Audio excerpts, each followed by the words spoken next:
Welcome to the program. It's very nice to be here, Michael. I understand that you recently introduced a new bullying policy throughout the organization, That's right, Michael, last month. Rolling it out as we speak. and that this policy imposes zero tolerance to bullying.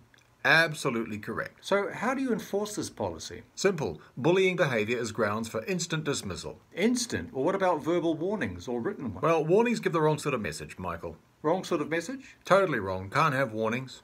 Why not exactly? Tolerance, Michael. Giving any sort of warning implies tolerance, and it is a zero tolerance policy. You don't think the existing system of verbal and written warnings could mitigate bullying? Zero tolerance. That's the policy. Well, how do you define bullying?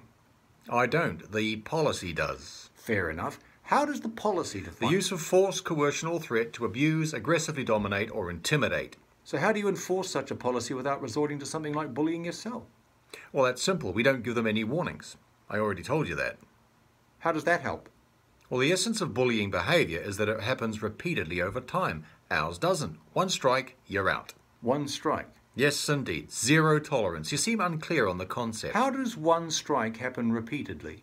Well, it doesn't. That's what makes it zero tolerance, Michael. But technically, a single occurrence isn't bullying, is it? Exactly. The idea is to stop bullying, not slow it down. I suppose so. If you let these behaviors repeat, then they get ingrained. And then you're stuck with them. They become institutional.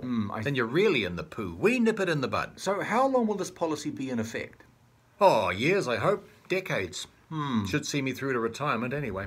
Instant dismissal. Won't the existing employment contracts need updating to allow? Yes, they're getting updated as we speak. How are you convincing employees to sign the updated contracts? Oh, most of our people know what's good for them. And the others? We'll have a quiet word with the troublemakers, I expect. Racism. Does the policy cover Oh, that? that's different. We try to be very tolerant around race. But racism. Oh, well, I suppose the policy only covers racism if it's used for bullying purposes. Well, that almost makes sense. Glad you think so, Michael. I'll ponder it. It's an excellent policy, though we say so ourselves. Thanks for your time. Thanks for your support. Knew you'd see it our way. What?